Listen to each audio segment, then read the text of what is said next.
Good evening, everyone, and welcome to tonight's coverage of the Full Throttle Sim Racing Victory Fuel Cup Series presented by Full Throttle Television. We're at Darlington Raceway tonight for the last race before the playoffs, the cutoff race for the playoffs for the Cup Series, and everybody's looking for that one final shot to get into the playoffs. My name's Bertie Hanna. Beside me tonight, Tony Solari, as always. And Tony, this is one of those tough tracks, man. Anything can happen. You could see some surprise winners tonight. You could see some calamity as well. It's really easy to get in trouble here. A lot to look forward to tonight. Oh, without a doubt. This is probably the most historic track that NASCAR goes to, set aside Daytona. But as far as difficulty level, it is off the charts. The track is extremely hard. It's a tight, narrow ribbon of line that the guy's got to work on. And yeah, like you say, anything can happen. There's going to be some of them Darlington stripes that are so famously heard. And, the main thing is just keep it out of the wall, keep it clean. Just kind of like every other week, but there's a lot more challenge involved. We talk about how challenging the track is. How challenging is the car in itself, anywhere? You bring it here at Darlington, and you're talking about two very difficult combinations that you have to navigate, not to mention the guys on the playoff bubble looking to get in, looking to try to make it happen here. I know I believe Joshua Johnson comes in 13 points behind the cutoff line. Trying to make up points here is not something you really want to have to do. Oh, for sure. And it's the combination of the track and, too, we don't have a huge field tonight either. So making up points is going to be very, very difficult. I mean, the only good thing is you might have a better opportunity to get stage points, but if you're trying to leapfrog over somebody, you're not going to we don't have the field really to, put somebody, 20 to 25th position to where you might be able to make some ground on them. And, the corners too, both corners are completely different. Turn one and two is just, I don't know. I've yet to really figure out this track, and it's almost like there's two separate corners in one and two. Usually the arc is always one big, and most of the other mile and a halfs we go to, but not here. It is too tough to tame, as they say. Looking at our track description, you see the egg-shaped oval. You talk about the challenges. 1 and 2, totally different than 3 and 4. A little bit faster through 1 and 2. 3 and 4, pretty tight. Easy to find the wall here, just the way the track is shaped as well. Entry and exit. You really don't want to go too wide through 1 and 2 if you can help it, but I'm sure at some point we'll try that tonight. Whether it works out, I guess, is yet to be seen. Ignore the track name as well, because this is not Daytona. This is Darlington. Forgot to change that. But yeah, you're talking about a challenging, difficult race tonight. You got to have track changes as well with the sun setting. You have to factor that in. A lot of challenges for the guys tonight, but I guess that's why I'm happy I'm up here in the booth with you. Honestly, yeah, I agree. This is really the track that I least forward to every single year. And, you look at the track too, it's huge. There's probably, you could go 10 wide here, but no, they run at the very, very top. It's a tight little ribbon. If you get down onto where the banking and the apron is, it's devastating. There's just a lot going on here. You really need a lot of concentration and focus. I know a lot of guys really love it too. And I mean, there is a good bit of challenge to it, and I can see why some people like it. But yeah, I'm happy to be up here in the booth with you tonight. Nathan making his qualifying run here. We'll see how he does. There are some changes that I need to make right quick, so bear with me. Yeah, they're still going through. I don't think. Well, actually, yeah, they're in qualification right now. So we got Nathan Bigger on the top right now. Jeff Chandler second, Shane Parrish third. That's a team taking 1, 2, 3 at this moment. We got Richie Coy, Lane Allen fourth and fifth right now, and looks like there's about 4 more cars that have yet to go. And I see Doyle in the chat. What's happening, Doyle? Good to see you as always. And yeah, small field tonight, but I think we're going to have a fun barn burner. These are fun to watch, and especially, last night we saw a great race in the real life. I was actually rooting for Kyle Busch first time in my life, and Chase Briscoe actually turned out, he didn't do a bad job either, and he was able to punch his ticket into the championship, and we'll see. We might have a new guy that could do the same tonight for us. Yeah, I'm looking at race drivers like Lane Allen looking to break through tonight. He's always been really good here at the Darlington Raceway. Could see him in victory lane. Wayne Grossi got his win this season, but he's looking to add to that, so maybe a second one tonight if he keeps it clean. Ben Tracy, always been watching Ben, trying to see if he can break through. He's been really strong all season, just waiting to get that first win. Could tonight be the night? It definitely could. I mean, we've seen a lot of new winners in real life and in the sim here at Darlington. It can definitely happen tonight. You got newcomers like our returning driver like Stephen Hassett looking to get back on top. Sherwood Williford looking to break into the playoffs. A lot of storylines tonight, but qualifying is finished. Let's go to our starting lineup.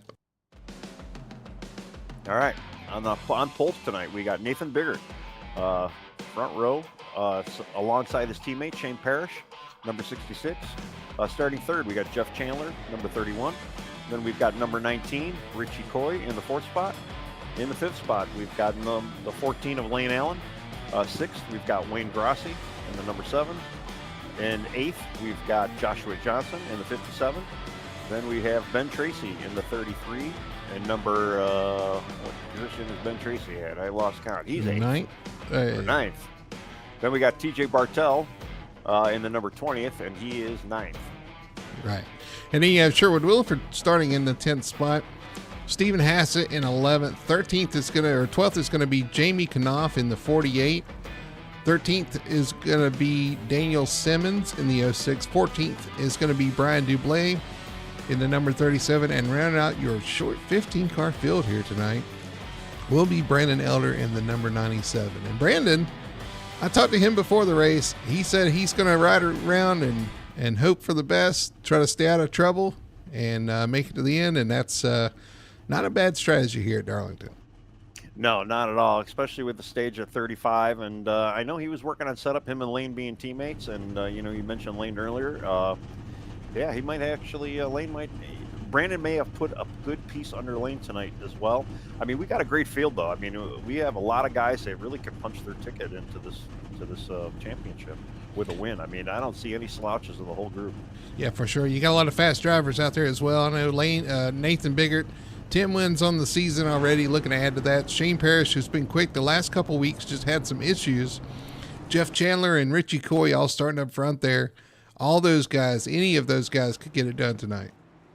Looks like Shane Parrish just had another issue. He completely disappeared. I don't know if he had connection issue or maybe he wanted to start from the pits, but yeah, he is. It looks like Richie Coy is going to be joining Nathan Biggert on the front row here. Yeah, not sure. Well, he blinked in and blinked out, so he is gone. So the whole outside row will move up one row. And that's one thing challenging on the restarts here. You start side by side, but you don't necessarily want to be side by side when you get to turn one. No, the restarts here, especially going into turn 1 and 2, yeah, you definitely want to single out. And I think, we've got a lot of good level-headed drivers out there where you are going to see them go, single file right away. That is the one part, the bad part about this. You're only going to really see a lot of 2-wide action, in 3 and 4. And, so there really isn't a whole lot of 2-wide action going on. And I'm going to say hey to Pepto Joe. He's out there watching. This is a driver's track. The drivers love to try to tackle this track. Too tough to tame. We'll see who can tame it tonight here at Darlington Raceway through 3 and 4. Pace car is off, waiting for the green flag. The green flag's out, and we are underway here at Darlington Raceway. Yeah, it looked like a pretty good restart. We already got guys going low. They kind of single filed out right away, getting in there. We got a couple little 2-widers, but yeah, they all single filed out too. Joshua Johnson kind of looking on the high side of Lane Allen. And there's Shane Parrish. He didn't lose a lap, but rounding up to the back of the field there. Yeah, Shane's coming out there, so he'll join the tag-in to the back of the field there and work his way through. Again, tonight, we got 146 laps, racing to stage lap 35. Tonight, so those are the laps everybody's looking for. Lap 35 for the stage. One down already, and you see up front that Richie Coy is already looking inside of Biggert, trying to find a way around. Oh, and he gets tight there. Yeah, and it's really, you almost kind of try to set your pass up in 3 and 4, because doing it in 1 and 2, as much as you want to, is not going to really work. There's really only one good momentum line in 1 and 2, and yeah, it's going to be tough to make any kind of passes. You're going to see too, if we get to where we got cars going a lap down, some of these guys are going to probably just dip down, get out of the way on the straightaways, which is the proper technique to do to let the lead pack by you. But yeah, we'll see. This is where it gets kind of funky though in these corners. Richie gets loose off the corner. Had a little struggle getting into turn 3 for the second lap in a row, but entering behind the 01. Not sure if he didn't expect the checkup or what, but definitely a little bit of a checkup there. It looks like he was a little unsettled getting in the corner. Looks like he's going to settle in now. Well, tires are cold, and from what I understood, Richie is using virtual reality headset tonight, so he's kind of got a different thing going on. So hopefully that works out for him. Coming to complete lap 4 in the books, 142 to go, which is very daunting if you say it like that. I mean, the drivers don't even want to look at the lap count right now, because this can be a long night for these guys. Well, it is a long night in normal racing. I mean, we do not even anywhere close to, I think, 40% of what the real guys do, and yeah, even 40% for me is way too much on this track. After a while, you just kind of get, I don't know. If you can't tame it, it's brutal on it. That's all I can say. He's going to pull out of shape at the back as Sherwood Williford pulling out of line. He's going to slot back in near the tail of the field, just trying to hang on. Sure, taking care of his car at this point. Yeah, look, he may have gotten out of shape or decided to pull off there and just go to the back and hang on to his car. Well, as early as it is right now, it's probably not a bad idea. See what you have, and just kind of get through some laps. I mean, we still got 29, 28 laps to go before we have our stage. Tires are going to be a very big issue too, especially with the low car counts. You're most likely going to see a lot of green flag runs. So it's best to save them tires. Let the track come to you. You really don't want to race other people on this track. You really got to race the track. Yeah, you absolutely do. You race the track here more than you do racing other guys. You talked about lap traffic. That's going to be something else we'll have to keep in view as well, as when they start catching these lapper cars or slower cars, where you choose to be able to pass is going to be really important. Yeah, and I've actually, believe it or not, I've seen a couple people scuff the wall already, which is not really unheard of, especially at this place. But nobody's gotten too damaged from it or really choked up. And I'm watching Shane Parrish kind of blowing through the field, though. He's starting to make his way. Oh, we got the 3 all the way around. Out of turn 4, he hits the wall, comes to a stop, but there's no cars behind him, so that will not be a caution. But that's going to take him out of contention for sure. He got loose off turn 4. We've seen it so many times here at Darlington. And just lose the car, and it comes right around on you. Yeah, it looked like he had a pretty good run going into 4. And he kind of checked up for Shane Parrish. Shane is one of the guys who just actually passed him. And, yeah, that is a corner where if you do hit if you start even a checkup in that turn 3, turn 4 area, can really disrupt the car, and kind of what you saw. I think Brian Dublé got a pretty good piece of that as well, just going back and looking at it. Yeah, he did. He tapped him a little bit. You see the 3 get loose there, and he just wrong place, wrong time, catches the rear into the wall. Hopefully it won't hurt his car too bad, because he did hit it kind of flush, so hopefully it didn't tear it up too bad. Yeah, it looks like he even got a little tap from Sherwood back there as well. So he got it from both ends on that. Just, wrong place, wrong time. And it's a product of this car, but more so a product of this track this week. Just looking up front, they're still nose to tail and pretty much still together. Nobody's really pulling away at this point. Everybody, I think, managing their tires at this point, knowing that they have to make it to lap 35. And just taking care of their stuff. You see Richie Corey get a little out of shape off turn 4 as well. This is not this is probably one of the most difficult tracks to run this next gen car on, just because the groove is so narrow, and just the way the track undulates in and out of the corner. There's a lot of elevation change, and this car does not like that whatsoever. No, it doesn't. And I mean, even talk about, yeah, Richie getting a little sloppy back there. Jeff Chandler kind of passed him. I mean, Richie was going for the lead there for a couple laps back, and I don't know if he just laid up or he's just having a little car handling issues. Somebody else is making a run though is Ben Tracy in the 33. He's worked his way up to fourth. He was one of the guys I saw kind of rub the wall early on, and it apparently didn't hurt him because he's ready to start pouncing on Richie. You hear people talk about the Darlington stripe. That's all that is. Oh, you see Ben Tracy really getting the corner really well, but just scrubbing the wall a little bit, just getting a little bit of that paint off, make the car a little bit lighter, a little bit narrower, and maybe it'll go a little bit faster for you. Yeah, and yeah, if you and if you did see the 33, that's kind of what caught Stephen Hassert. He had a good run, but then he checked up. So I mean, Ben's gonna have to kind of watch that. That if he gains on Richie too much and does a big checkup, he might be in the same spot where that car's just gonna get a little loose on him, and he might fall the same way Stephen. Through 3 and 4, we've completed 14 laps, down lap 15 here at Darlington Raceway. Again, racing to lap 35 for the stage break. Teammates up front, 1 and 2, Biggert and Chandler. You got Coy in third, Ben Tracy in fourth, and Wayne Grossi running in fifth. Yeah, and I'm watching Richie. Richie is just losing to the leader here. He's got great entry, but he's really struggling on turn 2 right now, and it's really hurting. And again, that could be the VR. I know he's not accustomed to running it. His first race, he said he's actually running the VR in. He figured he's in the playoffs, so he wanted to give it a shot. And I love my VR. I use it all the time, so it's like second nature to me. But to a new guy, it's not. If you're not used to it, it's going to take a little time. Joshua Johnson back in sixth, having a solid run so far, keeping it mostly clean, although he's close to the wall there through 3 and 4.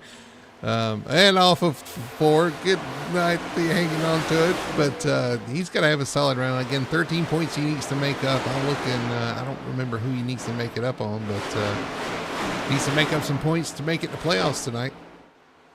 Yeah, I think what a lot of these guys got to do, though, is they got to maintain tire. Really just maintain the car and just kind of keep it. You don't want to go out there and really run laps. I'm watching Josh Johnson, he just kind of tapped the wall again there.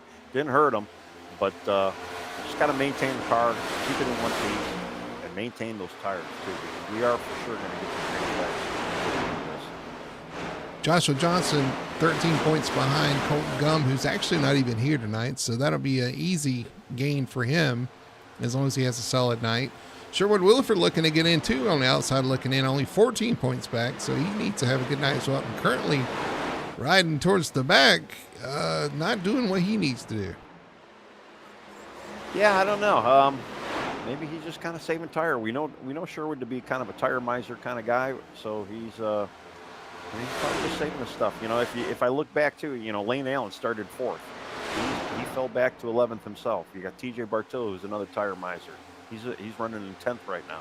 So I mean, some of these guys, we're going to see. I mean, they only got about 15 more laps to go before we hit the stage, but it's time to hit that gas pedal now, boys. Shane Parrish currently running in 9th there. He's behind a group of guys that are racing really hard here. Side by side into turn 1. It's Jamie Knopf and Joshua Johnson. Knopf will take that spot. Now they single file out coming off of turn 2.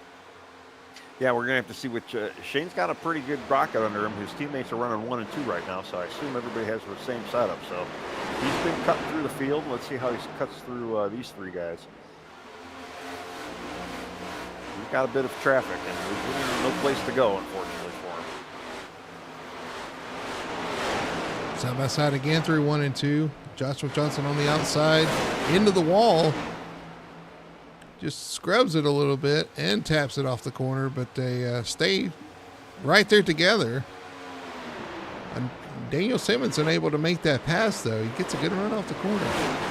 Well, I think Daniel's having an issue right now with Shane actually kind of bump drafted him a little bit. I think he's kind of upsetting the car. I mean, he finally did make that pass now, but I think that kind of prevented it. Joshua Johnson dive it in there.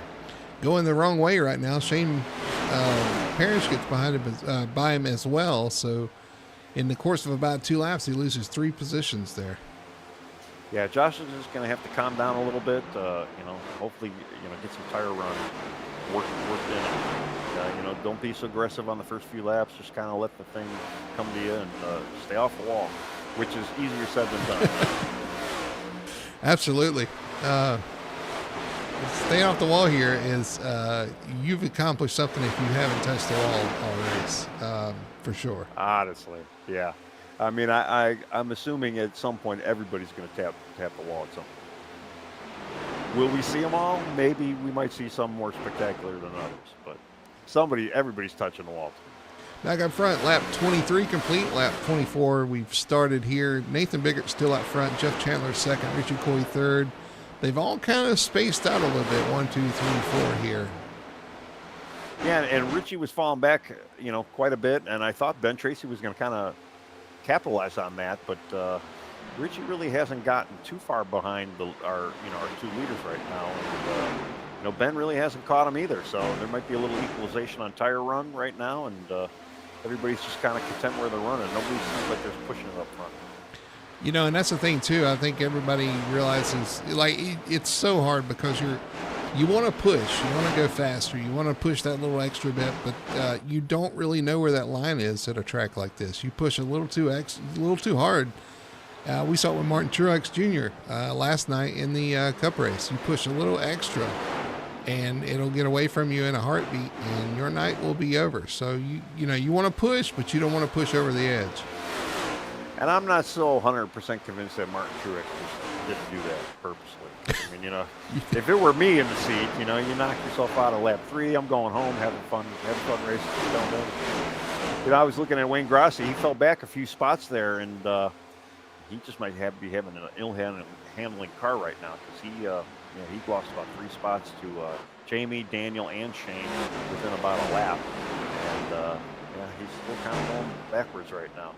So hopefully he doesn't have too many. I haven't seen him hit the wall or anything like that. The car doesn't look bad, so maybe he's got a little strategy he's working on here. Got Joshua Johnson and Lane Allen side by side here for position. Side by side through 1 and 2 once again. Joshua Johnson up against the wall and into the wall a little bit. That's going to give the position to Lane Allen. And you got Sherwood Williford, Brandon Elder, Brian Dublé, and Stephen Hassett still on track. And Stephen Hassett's less than a straightaway away from going a lap down here, looking for that stage break sooner rather than later. Well, fortunately for him, if everybody's still on the track, he'll at least get the lucky dog. But I know he doesn't want to actually go a lap down. But just hang in there, man. You'll get through this. You only got about 5 laps to go. That's or true. 6 or 7 laps, but still, you gotta keep that thing. He's been tapping the wall too, so he's definitely feeling ill handling, and I'm sure that spin he had, kind of killed his tires a little bit too. Well, he worked the inside wall a little bit too when he spun there. He probably got some damage from the inside wall as well. So he was hanging in there trying to wait for this stage caution so he can make some adjustments, maybe make some repairs. Everybody's spaced out between the top 5. The next battle will be probably Shane Paris catching Jamie Knopf for the 5th spot. Yeah, and Shane and Jamie, they both did get by Daniel, but at least Jamie's been ahead of Daniel. Shane's still kind of on the move. And yeah, he's working his way up. He's almost going to be in a top 5 position. I'm looking at the very front too. Nathan Biggert has almost got he's got a little over half a second in front of Jeff Chandler right now. So Nathan kind of put on the little afterburner there, and maybe he knows the stage is coming. He figured, I'm going to stretch out these legs a little bit, get moving. No surprise to see Nathan up front again. 10 wins on the season. He's been pretty dominant most of the races this season. Looking to add one more race win to his playoff total, and that could be big. Yep.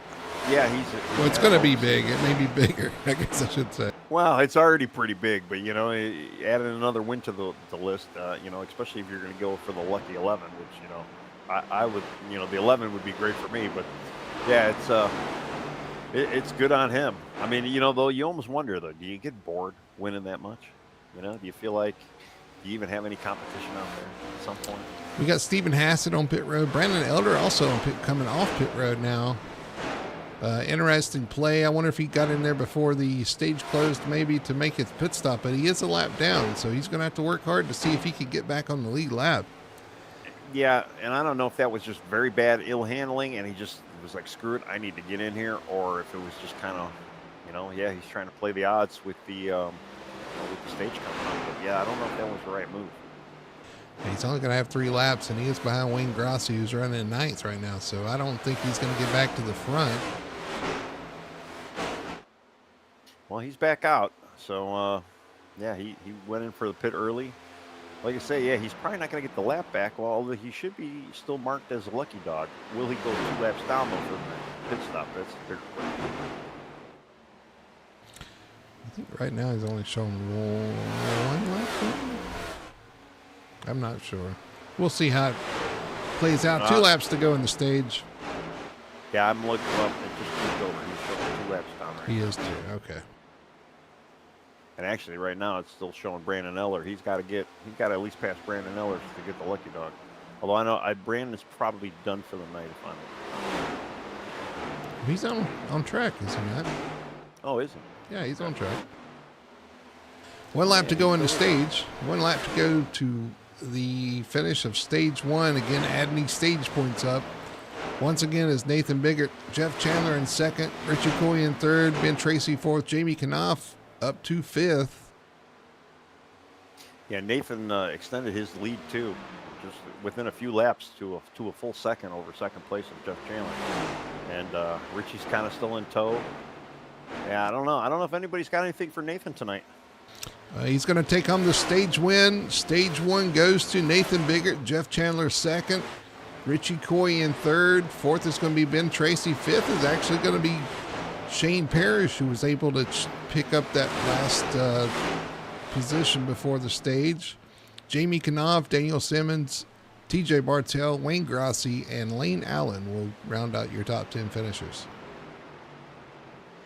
Well, the guys that needed the stage points, Joshua Johnson, Sherwood Wolford, fortunately they're on the outside looking in, 11th and 12th. I know both of them probably could have used those points, especially with some of the other guys not being here, but that ship has sailed. They've got the rest of this race, though, to make something happen. Absolutely, yep. And I know Sherwood may be nursing some damage as well. He's able to get that fixed. Joshua Johnson may have some damage as well on the right side after making contact with the wall a couple times. All these cars may be able to make those repairs and get back in contention here. Yep. Well, I assume we got the entire field coming down for a full fuel run or fuel fill and some tires. So let's see what these guys do. I'm assuming that's what everybody's coming in for.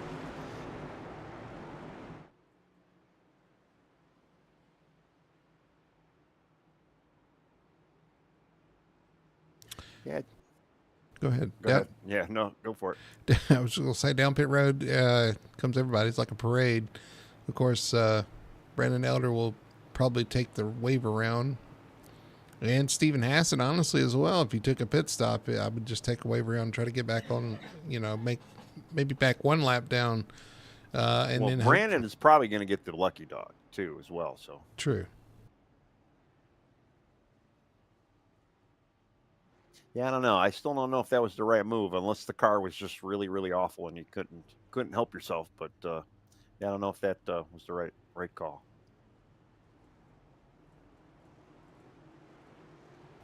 Off of pit road, Nathan Biggert's going to win it. They're basically going to come out like they came in, except for Ben Tracy, who loses 3 positions, 2 positions, falls back to 6th spot. So a little bit of an issue for the 33 there.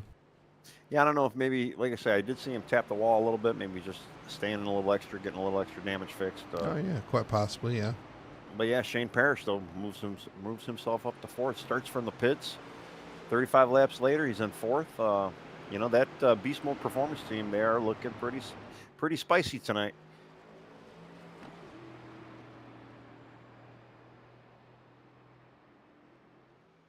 The only thing I can say, at least they don't have a 4th member. They have to, figure out who's not going to win or who's not going to get the podium.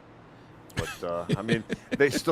we still have a lot of racing to go. But right now, that's where my money's at. The 3 of them are looking very strong tonight. Let's see if we can talk to somebody. I'll tell you what, we'll talk to Brandon Elder to see what the deal is. Brandon Elder, you got a copy? I do. Brandon, we saw you pit before the stage came out. Was that a scheduled thing? You know, you're going to try to pit and maybe make something happen, or was that a handling issue? That was more of a handling issue than anything. It just kind of worked out to maybe give a chance for that too. Well, we're looking, and looks like you're going to get. I think you got the lucky dog there. So you'll get one of those 2 laps back, and then be back on the tail end of the field. I know you talked to us earlier about maybe just saving the car and trying to make it to the end. You know, take care of the car early on. Is that still the plan? It is. I got into a little incident there. Got into the back of Sherwood. Got a little damage from that, so we'll see how that affects it. All right. Well, good luck, and we'll let you get back at it. All right. Brandon Elder, number 51 there back there, and he said kind of what we suspected. A little bit of a handling issue and a little bit of damage we didn't pick up as far as that wreck that happened back there. I guess he got a little damage from that as well. And I would explain Sherwood Williford's struggles too, because he probably got damage from the front and the rear from Brandon. Now that we didn't think about that. Well, even with the little car field, there's a lot going on. We can't catch everything, unfortunately, but yeah, it looks like everybody's squared up though. Hopefully they got their damages fixed, and we're ready to re-rack them and stack them. I thought Nathan was going to take the outside there, but he shifted back to the inside. So it's going to be Nathan Biggert leading the field back to green, Jeff Chandler to the outside, Richie Coy, Shane Parrish, Jamie Knopf, your top 5. You've got Tracy, Bartell, Simmons, Williford, and Allen, your top 10. Well, this is where you're going to put the hair on the chest for the boys here, because this is where the green flag runs. Who can save the best tire? I don't know exactly what the fuel run is, but I'd assume that with the amount of laps we have left, we're looking at, maybe we might have 2 more pit stops. And I can see them going maybe 30, 35 laps a shot here. Green flag's back out, and we are underway here at Darlington, and everybody single files out into turn 1 as we expected. And Shane Parrish gets a good restart, and he'll end up in 3rd there. So 1, 2, 3 for the team now. Yeah, that beast mode performance, man. They, like I say, they got a spicy setup this week, and yeah, they're just showing their dominance right now. And I guess we'll see how far they can drive in front of the field and how much space they can gain on the rest of the field. We need to stay clean. You see Shane blink once again there, still having connection issues, but he is back. He just blinked shortly, but is back. That's something we'll have to keep an eye on, and he's blinking again. Yeah, I'm watching that. And it's always scary too. Like Richie's right behind you. You don't know if he's gone for a second or is he going to be gone permanently. And you don't want to get too close because he pops back in. You don't know what's going to happen. We've seen cars, fly to the moon. Well, I was going to ask never know. Because I know, Tony, you are a VR connoisseur, and there he goes flashing once again. And he's back, gone. That is kind of distracting. Is it more distracting in VR versus regular? Or does it matter? Or does it affect you more? Visually, yeah. Because, when you're in VR, everything is pretty much, right in your face. But, it does. It adds a little bit of complexity. Again, for me, it's not even the fact that really visually, it's just like, is this car going to keep doing this? How much, sometimes the flashing of the car, if it's a heavy, steady flash or a consistent flash, that does get a little tiresome because, it's literally flashing in your face. And especially, too, if it's like a bright car. If it's a black car, it's not so bad. If it's like a, bright white or even a yellow or a hot pink or whatever, that could be, it's almost like a strobe light. So you're saying I need to drive a pink car to be more distracted? If you want to screw up VR drivers, drive a hot pink car with bad connections. Good. I'm looking at you, Pepto Joe. Oh, goodness.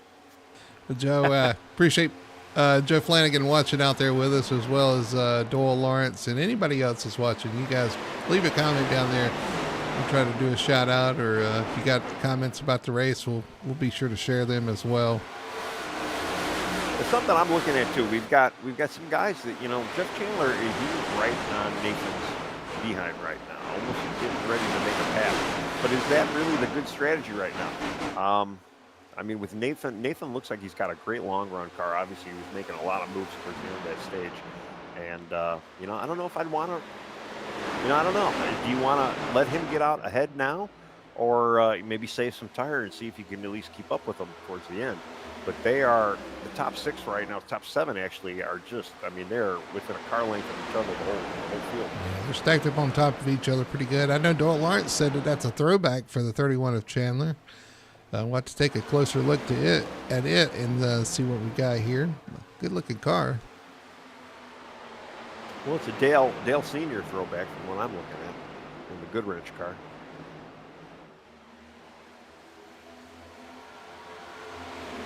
Yeah, I'm looking at Richie now too. Now Richie's looking pretty strong, but is he going to have that tire towards the end? And then I'm watching Ben Tracy as well too, because Ben actually had a pretty good rocket ship early stage, and came in third fourth at the end of that, and he did lose his spot, but he's got a little rocket ship under him, so he'll probably make some moves. Yep, as they fan out off turn 4, 49 laps complete. Jason Anderson saying hi from the fire station. I guess he's working tonight, enjoying the broadcast. Enjoy having you along there, Jason. Hope you are enjoying. Pretty interesting race so far. Everybody's minding their P's and Q's right now as you see Richie Coy going to make a pass on the 66 of Chandler for third spot. We'll say hi again to Pepto Joe Flanagan as well. He said he's going to add some glossiness to his paint scheme for you, Tony. Hot pink. Yeah, Richie looked like he was just getting ready to make that move on Shane Parrish, but kind of laid back a little bit. Again, you really got to set your pass up. You might have a run in turn 1 and 2, but you know that 1 and 2 is really probably not the best place to make that pass out. It's almost like you got to set this thing up to get a 3 and 4, maybe even on an exit of 4, to try and make anything happen. It's just another dynamic of this track that sucks. I was going to say, how many times at other tracks have we seen a guy try to set up a pass and end up getting passed? We saw that at Michigan. I mean, we saw it at Daytona, of course, on the drafting track, but we saw it at Michigan. We're talking about it again here. It's just a factor of getting these cars side by side. They have so much drag, they slow down so much. You lose so much momentum that the guy behind can capitalize. And the guy behind right now from Richie Coy is Jamie Knopf. Yeah, Jamie's kind of ready to make a move on Richie as well a little earlier. And again, he kind of laid off. Probably wasn't the right time. And yeah, anytime I'm in a race, I go to try and make a pass, and I usually end up getting passed by like 3 cars. Because, the car gets tight. You want to try and keep a little bit of gap off the guy if you're passing high or low. And, sometimes it's just not the ideal line, and you end up getting freight trained. And this is definitely a track that you can get freight trained, and then you can get kind of stuck in that second groove, and it's hard to recover from that. Well, speaking of freight trains, I'm surprised how nose to tail they still are. I mean, they got spread out on the last run, but look how close everybody is running together. I really expected them to stretch things out a little bit, but these guys are staying in pretty close proximity here, which is kind of surprising. It's not really what I expected. Well, they got the fresh rubber muscle right now, so everybody's just trying to keep up with the leader. But yeah, they're all staying nice and tight. Yeah, within a car to 2 car lengths. The guys that I'd be worried about in this front pack would be like the TJ Bartels, the Wayne Grossi's, the Sherwoods, the Lane Allens. Because these guys are probably laying back right now. They're saving their stuff, and they're just kind of waiting for this run to go. It might not be a winning move for them, but it might get them in the top 5, maybe even a podium position. Yeah, I wanted to see if that plays out with the tire wear. That will be interesting. I know we only ran 35 laps to the first stage, so we'll see this rest of this race. We'll see some more longer runs, and we'll see if these guys, if the tires actually play into a factor, kind of like we expected. Although there wasn't much of a fall off in the first run. Of course, it was only 35 laps. We'll see once we get past that if maybe there's a bigger difference. Right, and it really just depends on, too, with the handling. The fall off might not be there, but the cars might just get a little bit ill handling. We just talked to Brandon. Brandon said, he was having some handling issues. A wall tap, might want to make this a two stop for the end of this race. And if it were me out there, I would probably be coming in at lap 30 to 35 for the, if it stays green, obviously. Come in to another 2 times for stops and just work with it that way. I know we were told that the fuel window is like 70 laps, so that's twice as what you're saying right there. So, are we looking at some different strategies, maybe 2 stops or 3 stops versus a 1 stop? Like I say, if I was out there, I probably would be doing it just because I know I'd be having a hill handling car and I would need to brake, But some of these guys, they might be able to run, that half of that run and keep the tires under them. I don't know if there's not a huge fall off, especially with lap times. Then I'm going to have to go back and see how much fall off there was within those first 35 laps. But we could very well see a little bit of a strategy here. That could really mix things up if we get a little bit different strategies. If the tire fall off is there, I'm sure we'll see some people pulling some different pit strategies, especially towards the back, wanting to do something a little bit different. That is something we're going to watch. It looks to be about a second to a second and a half fall off over 35 laps. I don't know if it's doable or not to actually make a 2-stop out of it. And they're running 29-second lap times. Well, that's your best lap. 29 to 30 seconds. So 31 over 35 laps, a second a lap would be 35 seconds, right? So, right. It's very interesting. Very interesting. You see the 35 or 33 in the wall off of turn 4, just rides against it down the straightaway. This car's pretty durable though with a side-by-side hit like that. If you know how to rub it right, it doesn't hurt you. But sometimes though you rub it the wrong way, and then you got a meatball, or you got You guys hear it. You guys hear it straight from Tony. If you rub it the right way, you rub it the right way. It doesn't hurt, right? Understood. That is the lady in black. You got to rub her the right way. She won't hurt you. She's a fickle lady. That's all I can say.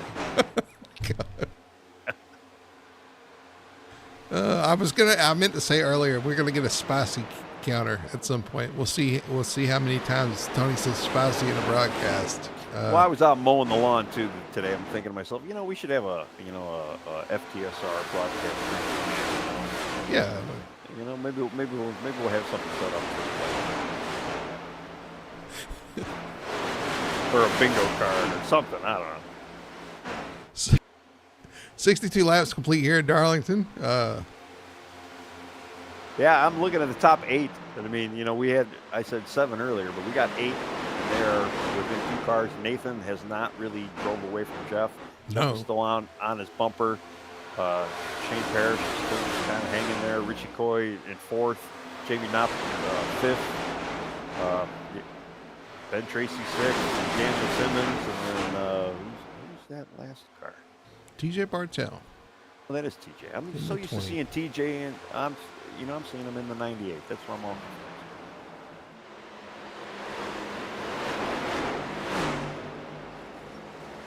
Yeah, nobody's really gotten away from anybody, so it almost seems like we're all kind of saving time. But who's saving more? Yeah, I don't know. Maybe that's the game they're playing up front. They're saving tires and just run as hard as they can. And that's why everybody's packed together. We see Jamie Knopf get the wall there in the middle 1 and 2 a little bit. Hangs on to it, keeps it going. Yeah, Ben didn't kind of run him over, although you got the 3 teammates kind of behind Richie right now. Richie's got 3 teammates in front of him and 3 teammates behind him, and he's kind of all by his lonesome in virtual reality. So that's what we were looking at. So 3 teammates. And we got Jeff Chandler. He makes the move on Nathan Biggert and makes it clear in turns 1 and 2, and we got a new leader. He sure did. Let's see if we can pull that up once again. And it looks like Sean Parrish is starting to kind of work on Nate now too. So I wonder what's happening with Nate here. Jeff gets a good run off turn 4, gets to the inside of Nate into turn 1. Nate says, "All right, buddy, have at it." And Jeff Taylor to the front. Yeah, Jeff is now, he is terrific. He's got a nice, probably the biggest lead we've seen so far in this since the last stage. but he has pulled away from the rest of the pack, and one can only hope that he's just not burning up those tires. Gotta save him. Maybe he said it's time to go. Time to quit playing around. Time to go. You know, we restarted on lap 40 or around lap 40, and we've run 37 laps. No, 27. 27. Can't count. 27 laps. So we're getting close to that 35 lap window where we're going to see what the difference is in tires. But even in the 35 lap run earlier, we saw some guys drop off and some guys maintain pace. Yeah, and it's again, if it was me out there, I'd probably be pitting just because, you know, I really dislike the track and I probably just want the break. But you know, some of these guys that, you know, most likely do like it, and I assume all the 15 drivers out there actually do like this track because they are here for it, being Labor Day and all. And you know, we got to, you know, give a shout out to everybody who probably had to work today and for Labor Day. But you know, there's probably people out there at barbecues and whatnot, and you know, probably the rest of the group probably just doesn't like this track, and that's why they said, you know, we're going to Martin Truex it and just kind of stay home and not worry about it. You can't convince me that Martin didn't do that purpose. I don't. I'm just saying. And he's like, oh, yeah, it was my bad. Well, of course. Yeah, it was your bad. You know, if that's what you wanted to do, you just didn't want to finish that race. Lane Allen, one of the guys I expected to be pretty quick tonight, running in 12th spot at the back. Don't know. I guess that was a handling issues for him as well, but not having the night I expected him to have. Yeah, being the last guy right now, you know, on the lead lap, yeah, kind of shocked. Unless he's kind of just saving his stuff. I mean, he's been cool. I haven't seen him tap the wall. His car hasn't really even gotten out of shape or anything. You know, he looks pretty cool, calm, cool, and collected, but he might just be saving this. Because, I mean, we know he likes this track, and we know he's decent at it. He's got a win here, at least. Yeah, he might just be kind of saving some stuff. I mean, we still got a lot of laps to go before they even get to that midway point, which should be about, you know, anywhere between 85 to 95 from where the stage was. So, yeah, we'll see. Maybe we'll see him showing up towards the end here. Just looking at our top three. Jeff Chandler pulled that lead out on Nathan, and it's kind of stabilized now. You see Shane Parrish starting to put pressure on Nathan as well. Yeah, Jeff kind of rocketed out. He probably had almost a second lead on Nathan right when he first made that pass. And, yeah, he kind of stalled out, though, now. So, like I say, hopefully Jeff didn't burn up too much of his tires. He's looking good right now, though. I mean, obviously, all of Beast Mode right now is looking really good. They got the 1, 2, 3 kind of sewed up. They've got a good second, over a second right now in fourth place, Richie Coy. So they got their stuff together. They're almost kind of drafting together, too. And I'm watching Richie Coy. Richie's going to get pounced here by Jamie Knott right now. Getting close. Jamie's just looking for that move. Jamie loose off the corner. He's going to get passed by Daniel Simmons. Richie Coy, I think, touched the wall of turn 4. So all these guys kind of struggling with handling right now. Yeah, and Ben Tracy, I'm kind of surprised he hasn't. He was looking really strong in that first stage, so maybe he might be one of those guys too, just kind of relaxing a little bit, kind of just saving them tires, waiting for the later run of this. I mean, if you can get 70 laps, I mean, you can get to, what, 110 maybe? Before you even hit the big. From where our stage is. So, I mean, that's a long way to go still. It is. You can do it in one stop, but do you want to? You could do it in 2 as well. It could be interesting. And well, I was just thinking if the caution comes out, it could change everything. Right. Yeah. I mean, if you wanted to, you know, if you did want to try and stay it out to say lap 100 or so, and yeah, for some odd luck, caution does come out, you know, you can be sitting pretty. So it might not be a bad thing, especially when there's not that much fall off. I mean, 35 laps, you had about a second and a half of fall off. It's not really that bad, especially for a mile and a half. There goes Daniel Simmons up to 4th spot by Richie Coy into turn 1, so he gets the pass done. And here's the 48 of Jamie Knopf looking to do the same thing in turn 3. Yeah, and Jamie kind of timed that just right. Got him right in 3. Almost got a little too tight. They almost had a little side door collision, but I think Jamie's still got the stronger car, and he's going to try and make it happen again here in 1 and 2. Inside, going into turn 1, Richie's going to give him the spot. and falls back to 6th spot. Gives the 5th position to Jamie Knopf. And man, all that fiddle farting around, Daniel Simmons just walked from that entire group. And I know Ben Tracy's probably back there saying, "Hey, you gonna let me by now?" Hey, what about me? Exactly. And you see him in the wall a little bit through 3 and 4. Bounces off and keeps going. Yeah, well, like I said, I kind of feel like Ben especially has been saving some tire right now, and he's just kind of waiting to pounce. We know TJ Bartel right behind him. He's been saving. He's always saving. So we're going to see him up there sooner or later. Yeah, I don't know. Ben Tracy kind of suffers from the same thing I do as far as the tires. I don't know if he's saving or if he's already used up the good off the tire. It's easy to do here in iRacing. And well, it seems like he is less aggressive this round than he was before the stage. So we missed a lead change here. You got Shane Parrish out front, Nathan Biggett in second, and you see Ben Tracy get the wall. Jeff Chandler actually got past Jeff Chandler sitting in 3rd right now. Yeah, so let's go back and look at that. We want to catch that for sure. Here comes Shane Parrish on the inside of Nathan Biggert into turn 3. Through 3 and 4, Shane gets the position.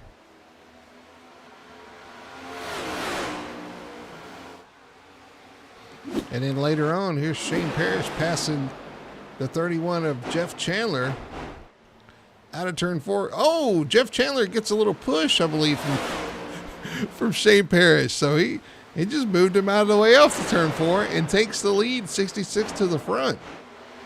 Man, I don't know if I'd want to be in that chat room. Let's ride on board to see. Let's see Shane Parrish off turn 4.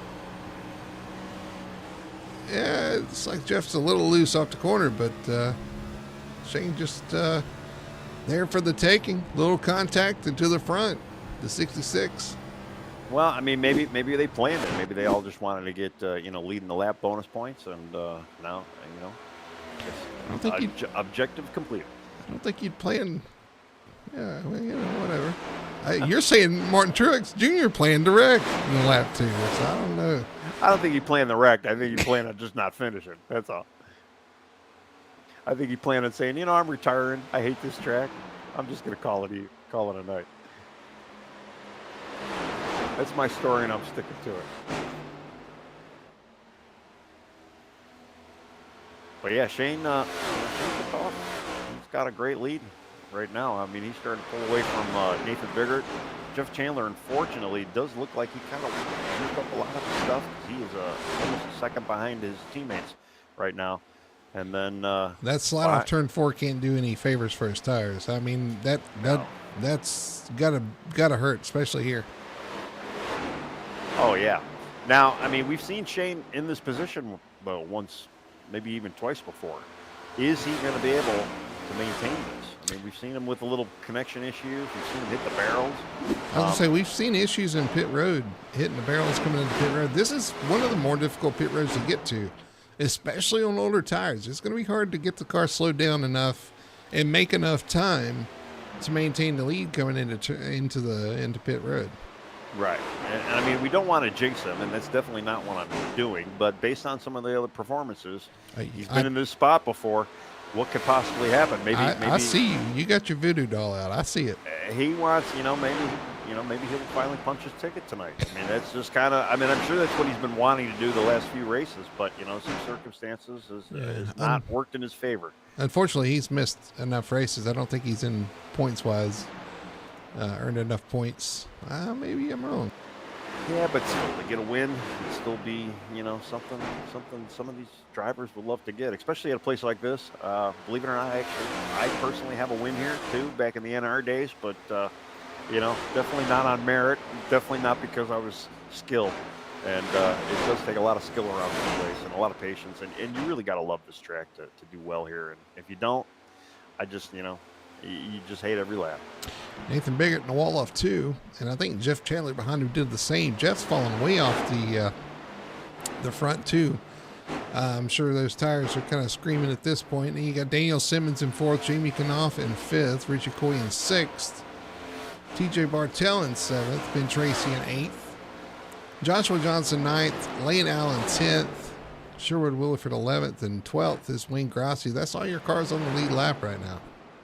Well, the only thing I could say is Ben Tracy looks like he's fell a little bit. Lane Allen has extended.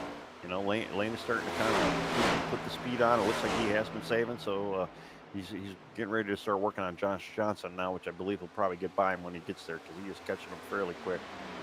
But I don't know. Unfortunately, you know, like Lane right now, he's 16 seconds off the lead. You go back to Richie Coy. Richie Coy's 6 seconds off the lead. Even Daniel Simmons is 3.5 or almost 4 seconds off the lead right now. Does anybody have anything in this top two right now? Shane and Nathan right now. They're kind of putting on a clinic for everybody. Yeah, they are. They've kind of pulled away from Jeff Chandler, continuing to carry speed on these older tires, and we've seen that all season with these two. They seem to really do well with the older tires for whatever reason. They run much better than everybody else on the older tires. Yeah, but I think it's safe to say too, we're not going to see any two-tire stops, or at least, or not two-tire, but 2 pit stops like we were talking. Yeah, kind of past that mark. I do expect though, within the next 10 laps though, we should see most of the field kind of come in and get their service. Yeah, lap 89 coming around to start lap 90, and you're right. They'll have 56 laps to go at the completion of that lap. So if you want to split it in half, how many laps? Well, if they came from 40, we got 145. So I mean that would be 93. I'd say would probably be the middle point of that. 93 to 97, somewhere around there.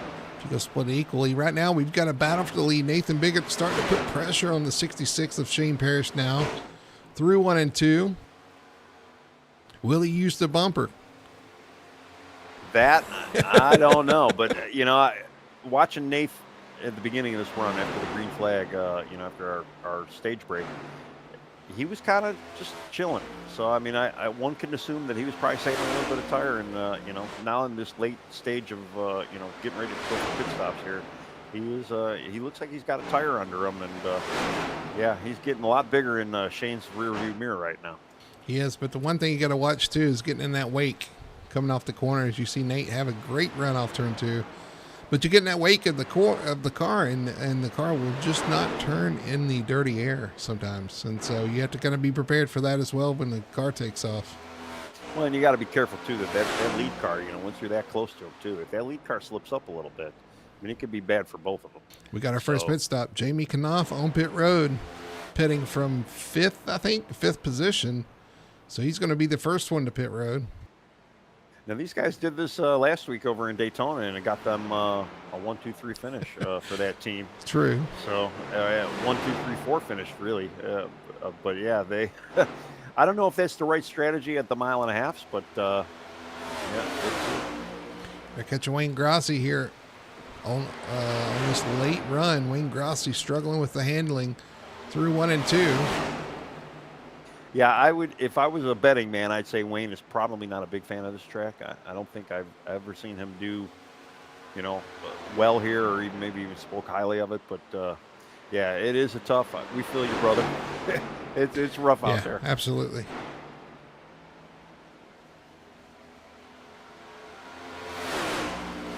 But yeah, Shane and Nate go right by him. Still no change for the lead. Nate hasn't really gotten a little bit closer. I mean, he might be trying to do something maybe after the pit stops. And we were 3 wide back there. We had Jamie Knopp, Ben Tracy, and Joshua Johnson, all 3 of them together. They went 3 wide here at Darlington. That was crazy just to kind of get by. And Jamie's got the fresher tires, so he should be really passing these guys with no problem. You saw Ben. We had a car as Jamie Knopf comes on off pit road, and Ben Tracy and the 57 of Joshua Johnson were battling for position. They just split him down the backstretch. That's what that 3 wide into 3 was. Yeah, that's what it looked like. I'm just looking through the field too. I mean, I don't see anybody having anything for our leaders unless the leaders have some issues. Joshua Johnson's on pit road. Yeah, this should be the time. I mean, when do you go? I mean, I know you want the fresher tires towards the end of the run, but you know, as fast as some of these guys are up front, maybe it might be the better thing to kind of try to get in earlier. You see Nathan Biggert tap the wall off turn 2. He's been playing real close to that wall from what I've been seeing, and you know, again, when you play that close to the wall, you're gonna scrape it. Woo, he's got a little loose off turn 4 there. Had to catch it. That was he was wrestling the car 4 there. I'll tell you what, Tony, though, it surprises me how many times you can hit the wall with this car, and it doesn't seem to damage the car. Right, and it's like I said earlier, it just depends on how you hit it and where you hit it, and but yeah, a little rub here and there, it doesn't really hurt it too bad.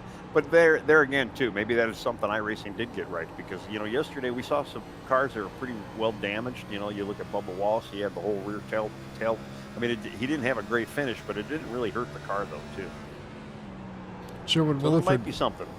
Sherwood Williford hits the pits there from 7th spot, or 8th spot, so he'll be in pit road.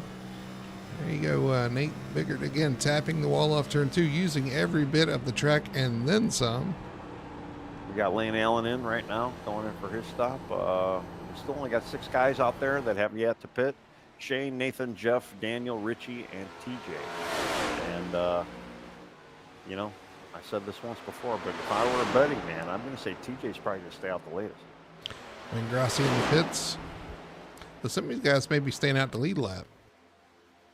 That's very true, too, you know, and you wouldn't even think, you know, somebody like, you know, maybe like a Lane or even a Sherwood would actually try to stay out to lead that lap. But, you know, it's always careful. tough, too. You got to be careful chasing out there, because I've burned myself several times staying out trying to lead a lap, and you lose 2 or 3 positions on track, and at one point it doesn't matter. Right, yeah. Richie Coy into the pits. So now the top 5 are the only ones that haven't pitted yet. As Parrish, Biggert, Chandler, Simmons, and Bartel.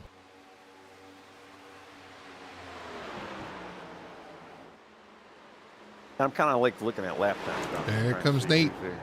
Nate Biggert's going to hit the pit road first. Shane Parrish stays out. Biggert in pit road. So the first of your 2 leaders in pit road. Jeff Chandler's on pit road as well. Shane looks like he's going to be the last dog in, him and TJ. TJ Bartel's in pit road. And just watching lap times, Shane, all of Beast Mode Performance were about a 10th quicker than our 4th place driver, Daniel Simmons at the time before pit stops. And here comes Shane and Daniel both to hit pit road this time by, so wasting no time. Coming down to get those 4 fresh tires and the fuel to make it to the end. Lap 101. Yeah, we'll see how this cycles out. I'd almost assume Nathan's going to probably have the lead here when we come around. Coming to get those 4 fresh tires, but also getting some fuel.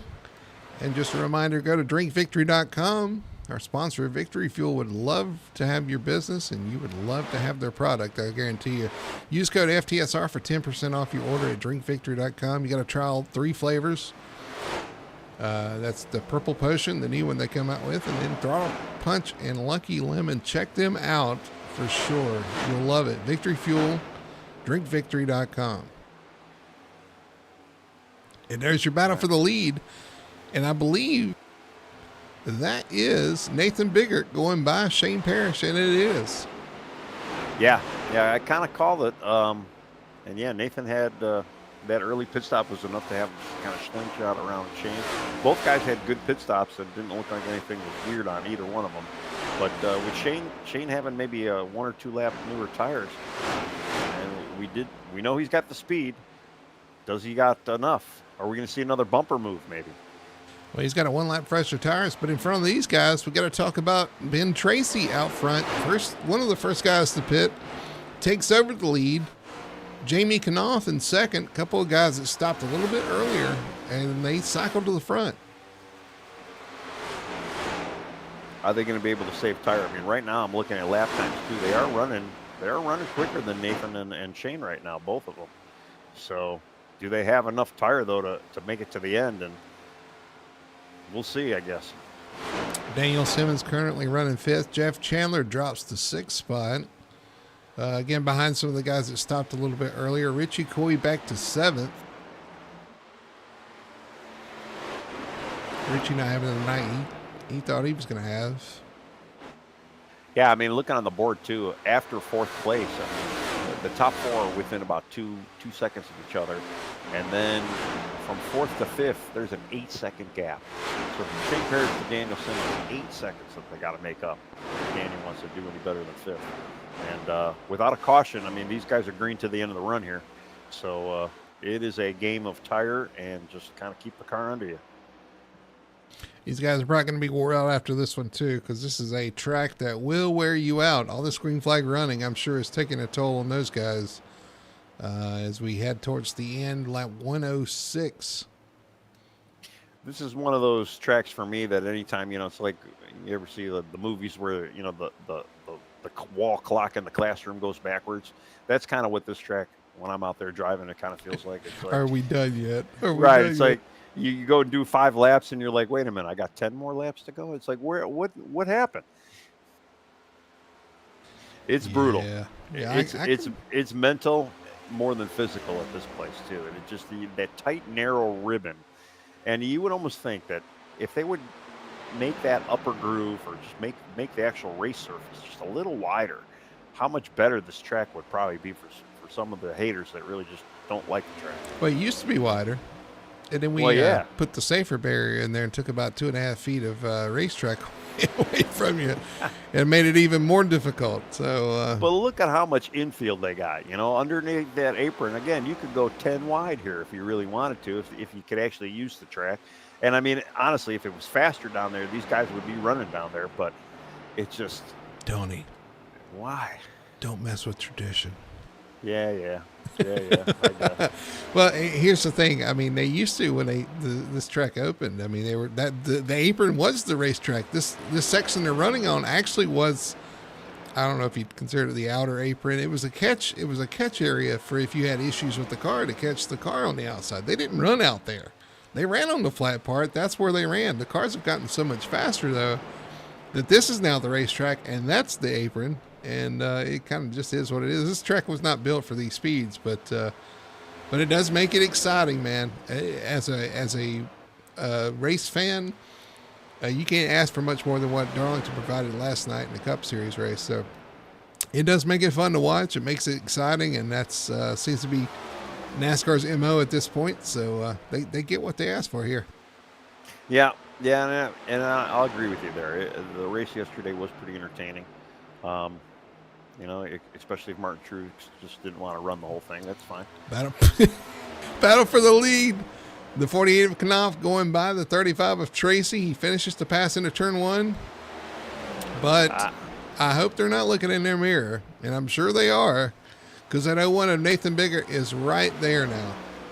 Yeah, I mean, it was great for Jamie to make that pass, but I don't even know if he might lead a lap from that. Well, he'll definitely get a lap led after this, but how many more he's going to get, I don't know. Because Nathan and Shane right now they are right there. All right, so Jamie Knopf will lead that lap, and they're still battling for second spot. The 33 of Ben Tracy on the outside, the 01 of Biggert on the inside, side by side through 1 and 2. I told you, you really didn't want to do this, but they are doing it. They're making it work. And the 01's going to try to finish this pass into turn 3. Yeah, Ben caught the wall there a little bit. Looks like Nathan had a little help from Shane's bumper. But, yeah, they both got by Ben, and they got the place out of Jamie right now. What, that 66 not shy about using that bumper, is he? He is not. No, he, I guess it works for him. But, your teammates are probably the ones that you don't want to bump. But, hey, whatever. I know he's trying to help. He's trying to help down the straightaway. I'm not sure he was helping the 31 off turn 4, but he's one of those guys. I'm just trying to help you. Yeah, just trying to bump draft through the corner. And you know all about that. It's all bump draft in the corner. As a matter of fact, was it is Jason in the chat? I think Jason Anderson was.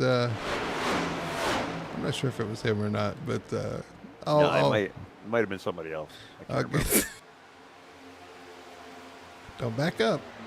So Ben Tracy goes from first to fourth in that short of a distance. The 48 of Jamie Knopf currently leading Nathan Biggert, and Nathan is looming large in his mirror.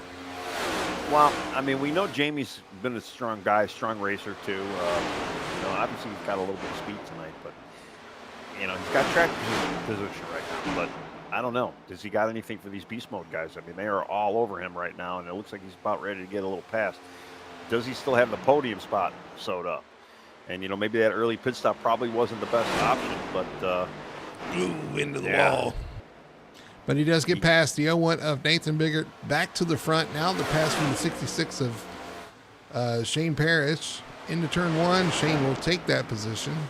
Yeah, Shane wasn't going to wait. He's like, you tap the wall, I'm going by too. So Jamie down to third, and we're back in front with the beast mode. Does Shane now have anything for his teammate? He didn't have anything for the barrels, so he might have a shot at this. Oh, I just thought of something. So with Jeff Chandler joining the team, Shane Parrish and Nathan Biggert on beast mode, would we call them the Beastie Boys? Yeah, that's not bad. What are you getting, Tonyisms? Yeah. I'm trying to make some points up on you because you've got so many of them.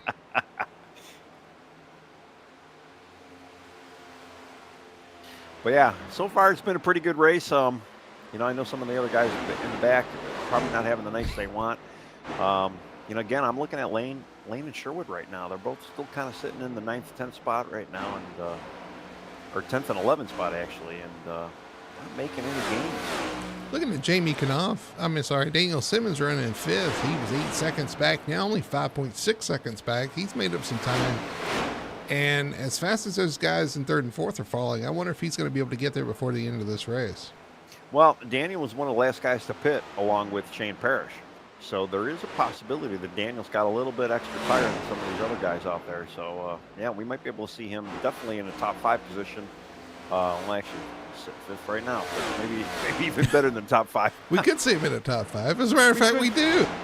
He's already there. We do. Yeah, so Daniel running in 5th. Jeff Chandler in 6th. Jeff went from leading to have some issues. I don't know if he had some issues on pit road or what, but kind of fell off a little bit. But he's hanging right there with Daniel. Again, both those guys making some pretty good time on Ben Tracy and Jamie Knopf. Ben hitting the wall off 4. Daniel hitting the wall off 4 there. Everybody using everything they have at this point. Well, we've said it many times before too, and tires are a huge deal in iRacing in general. And if you're good at saving tires, you're going to be able to run the car, and you're going to be able to run it longer, more laps, try to get out there in front. And it's all about tire with iRacing. If you get a little squirrely and you mess up the tires a little bit, there's just really no rebound for that. I mean, the only way to rebound is you need that reset with the caution. And when we always have these green flag runs like this, it's not easy. I mean, we're looking at Ben Tracy right now. He just went down to Daniel Simmons. It looks like Jeff Chandler is going to get by him as well. I mean, again, we saw Ben Tracy he was great early in the first stage, slowly just falling back though. I mean, a lot of it too is just the tire wear and how you can manage a tire. And this is not a great track for that tire wear either, just because it's so difficult and the car gets so weird. Yeah, he was leading less than 10 laps ago. Now he's falling almost out of the top 5, now outside of the top 5. Jeff Chandler takes that spot. So Ben Tracy back to 6th from the lead in less than 10 laps, and that is just tire. I mean, that's just tire life, and that's, again, you talk about how important that is on iRacing. It is deathly important here in iRacing. It almost spoils the racing, to be honest, but we don't need to get in the weeds there, but it is. It is, to guys that have been doing it forever, it just don't open that door, Tony, because I will walk right through it. I'm just telling you. I'm going to hold it open. I'm taking the lock off. 2, 3, and 4. Here's Jamie Knopf currently running in 3rd, but he is losing a ton of time to Daniel Simmons. Daniel will most likely be able to get there by the end. 23 laps to go here at Darlington for the Darlington 200, the FTSR Victory Fuel Cup Series presented by us here at Full Throttle TV. Happy to have you guys along. Hope you're enjoying it. And we're getting towards the end here, and we're going to crown a winner and a regular season champion. And both of them seem to be leading at the point. Yeah, I mean, what did you say, 20-something? We got 20 laps to go right now, and I'm just, this race has flown by. Maybe we should have gave them that 30 laps. I'm sure half the field probably don't want that, but you're probably going to get, yeah. I opened up another door. Yeah, I was going to say, the 66 just hit the wall off turn 2 a little bit there. I was going to say you're going to get stoned by the guys in the league, but I just realized that's a foregone conclusion. Half of them are going to be like, hell yeah, and the other half are going to be like, hell no.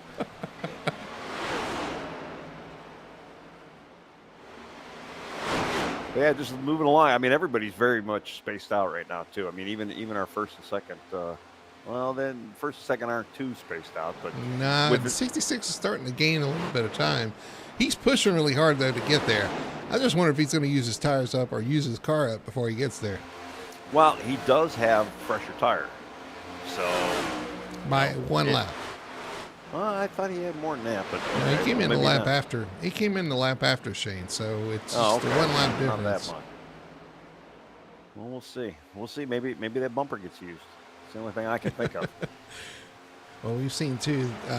We've witnessed the 66 pushing a little too hard in other circumstances and making mistakes. We'll see if he can keep it under him tonight because he's really close to gap. He's got a shot here. Yeah, he's kind of holding, hovering about 2/10 off of Nathan right now, and probably just looking for the best spot to pass. Just looking back, Daniel Simmons does get by Jamie Knopf, so move Daniel up to 3rd spot.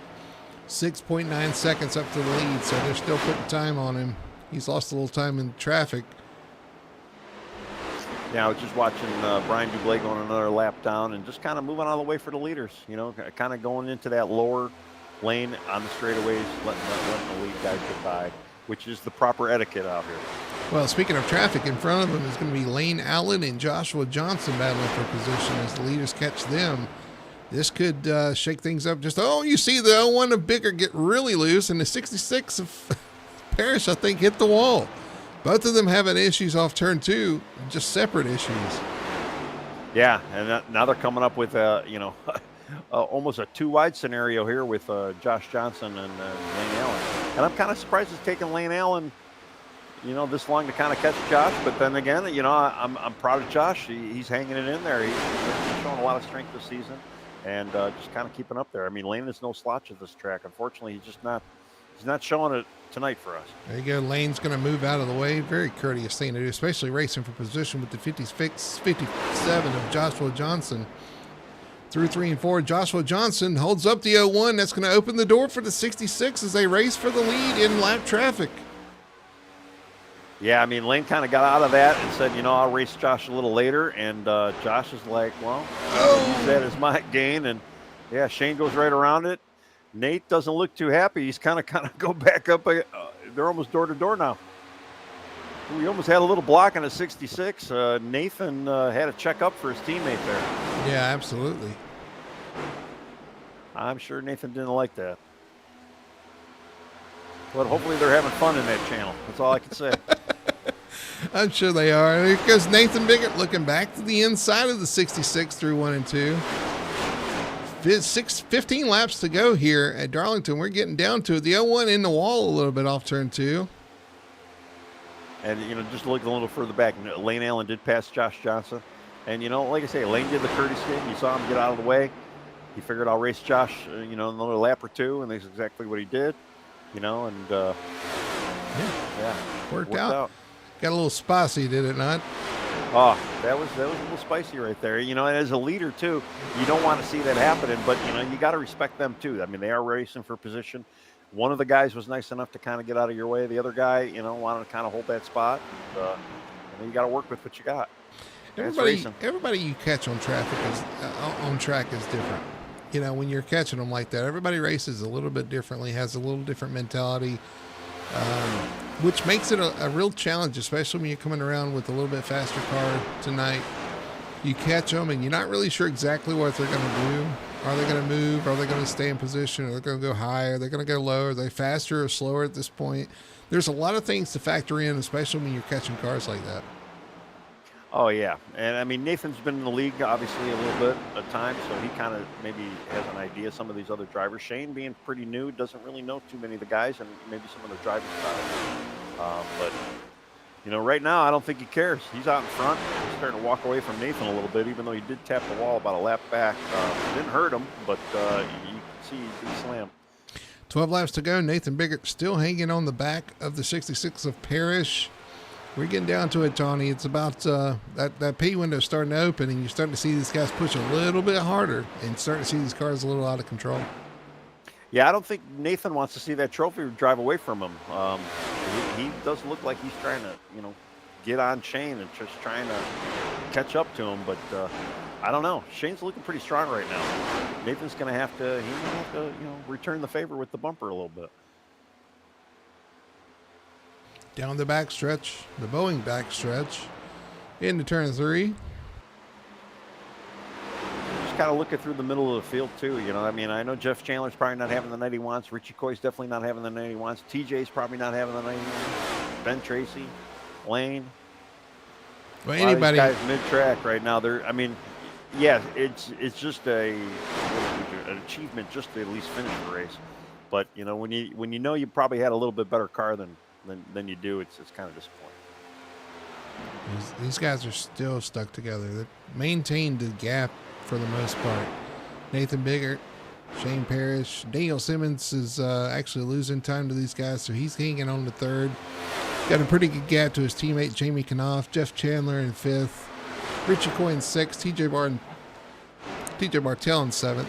Ben Tracy is at eighth. He's fallen all the way to eighth spot with those tires. Yeah, and that's, you know, that you go in early thinking you might be able to do something with it. You know, hopefully you get a caution too. You know, that probably would help them a little bit, but yeah, fortunately it hasn't. Right now too, I mean, the closest battle on the track right now is Jeff Chandler and Jamie Knopp. They're fighting for fourth right now, and Jeff is getting close. I don't know if he can catch Jamie though. Well, I don't know. This battle for the lead is pretty entertaining as well, but bouncing out and back, you got Nathan Biggert right on the back of the 66. And pounding the wall off turn 2, but he keeps it going. Yeah, I mean, it's kind of remarkable how many times these guys can tap the wall, still go, and not obviously get any damage to where they're going to have to pit or whatnot. And if it were me, you know, I hit the wall once and I'd be, you know, getting the meatball instantly. You know, not a Martin Truex style meatball, but maybe. But yeah, this is. Would it be a spicy meatball? Just wondering. Might be. Yeah. You got to throw a little Chardonnay on there. Why not?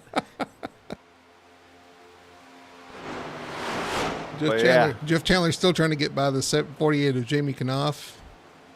A little bit of a gap there. A little bit of a gap between our first and second place as well. I wonder if that last hit, which was pretty significant off turn 2, maybe hurt the 01. You would almost think it should, right? I mean, well, yeah. I mean, all of the hits. In theory, it should. Yeah. I mean, and maybe it did. I mean, but then, you know, Shane hasn't himself. You know, he hasn't really tapped the wall too often lately. But you know, he's had a little bit of wall taps himself. While I'm watching Nathan, he just got really wide out in 3 and 4, and he kind of tapped the wall a little bit, but still doesn't look like he killed his momentum too much. But too many of that, though, I don't think he's going to be able to get that pass done. Especially, too, we only got, 7 laps to go.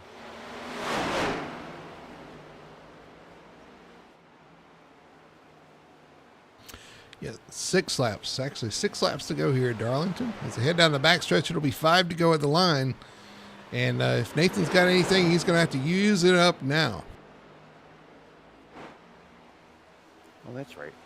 You know, I'm thinking, too, I forgot we're not running a 150. We're running a 145. So, yeah, I wonder I was a little off. Or 146 we're running. Actually, 4 to go. 4 to go at the line. I was even off. So, laps clicking by quickly here at Darlington Raceway. The Darlington 200, the FTSR Victory Fuel Cup Series. Last race before the playoffs. Last chance to get in, and it looks like it's between teammates here up front. Shane Parrish and Nathan Biggert. Nathan looking to add an extra win to his column. Shane Parrish looking for the first one after his 3rd or 4th start here in the league. He looks like he's got it all pretty much sewn up right now, just as long as he keeps it clean, keeps it off the wall. I mean, Nathan's obviously trying a little bit too hard. Somebody else that looks like tried a little bit too hard, Jeff Chandler, because he just fell back. I mean, he had a run on Jamie Knopp, almost had that fourth place sewed up, and he just fell back. He's about almost a second pass behind Jamie right now, so nothing's happening there anymore. All these guys kind of spaced out. It's what was going through. 2 laps to go at the line for Shane Parrish, trying to pick up his first win here at FTSR. Nathan Biggert trying to chase him down to add a win, number 11 to his resume this season. That green and black machine's been really quick tonight. We've seen him racing really, really fast and really hard.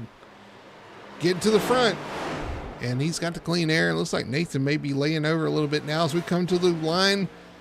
It will be the white flag. 1 lap to go here at Darlington. Yeah, crazy fun race though so far. I mean, it's kind of what we expected. But yeah, a lot of fun, a lot of excitement, a lot of good driving. You know, we didn't have any cautions. Jeff Chandler's on pit road. Really? Jeff Chandler's had issues. He's on pit road. But anyway, through 3 and 4, Shane Parrish able to hold off the dominant Nathan Biggert to pick up his first win. Shane Parrish, the winner tonight at Darlington. Wow, great drive. Yeah, he finally got that monkey off his back and was able to come here and get his victory. Congrats to him. Nathan Biggert second, Daniel Simmons third, Jamie Knopp fourth, Richie Coy fifth. TJ Bartell bringing home in 6th. Ben Tracy 7th. Lane Allen finishes in 8th. 9th is Joshua Johnson. 10th is Sherwood Williford. We'll show you the lineup here once. Why is that on the screen? I don't know. I'm kind of going back to. I want to see what happened to Jeff there because yeah, that was weird why he pulled in. Unless he didn't think the race was over, did he? It looked like he. Well, maybe he did tap. We'll go back and look at that again in just a second. You can see the 66 doing his victory burnouts here at the start-finish line at Darlington, taking home win number 1 here at FTSR. Let's look at their finishing order here at Darlington Raceway. Shane Parrish able to get the job done, takes home win number 1 tonight. Nathan Biggert finishes P2 in the 01. 3rd place is going to be Daniel Simmons in the 06, up 10 spots from his starting position, so biggest mover of the night. Jamie Canal finishes 7th in the 48. 5th is going to be Richie Coy. 6th, TJ Bartell. 7th is going to be Ben Tracy. 8th is going to be Lane Allen. 9th, Joshua Johnson. 10th, Sherwood Williford. Wayne Grassi finishes in 11th. 12th is Jeff Chandler after that issue at the end. Brian Dublé 13th. 14th is going to be Brandon Elder, and rounding out your 15-car field is going to be the 3 of Stephen Hassett after issues early on. Yeah, it looked like Jeff kind of scraped the wall. He did get a little front nose damage. Yeah, apparently, maybe he got a meatball. I don't know. I would have just rode it off for the extra lap if I had the meatball. But this is Darlington. You get frustrated. You're like, yep, I'm done. I'm going to Martin Truex this and call it a night. I would have done that. 142 laps ago. But that would have been me. See what happens here. Going into turn 1, this is when he passes, he passes Ben Tracy. That's all clean and all. I'm not sure what lap that happened on.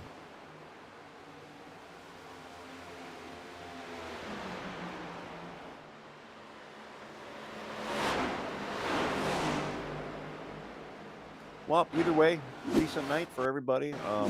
Again, not too much mayhem. Everybody kept it pretty clean for the most part. We had our wall stripes, which was inevitable. We're looking here. This is the lap that it happens for Jeff Chandler. I wonder if he just didn't get it full fuel. Let's see. He hits the wall off turn 2 and is slowed down the backstretch and just pulls into pit road. So I don't know. We'll see if we can talk to the teammates. Maybe they'll have a little bit more information about that. But he has had some issues earlier within the season about not having enough gas in there. I mean, yeah, there's potential. I know iRacing now too. The way their setup is, it's got an auto fuel, and it doesn't always work the best. It's not what I consider very reliable, but it has bitten people. I know it's bitten me once or twice. All right, let's shift gears here. We'll go to our post-race show presented by Victory Fuel. Remember to go to drinkvictory.com, enter code FTSR for 10% off your order. Check them out. They got some great stuff. You'll love it. drinkvictory.com, code FTSR. Let's see if we have our third place finisher.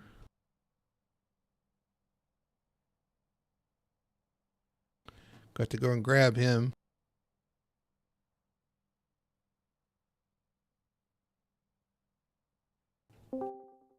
There we go. Third place finisher, the 06, Daniel Simmons. After winning last week, comes home third place here at Darlington. Daniel, congratulations on a third place. A solid run.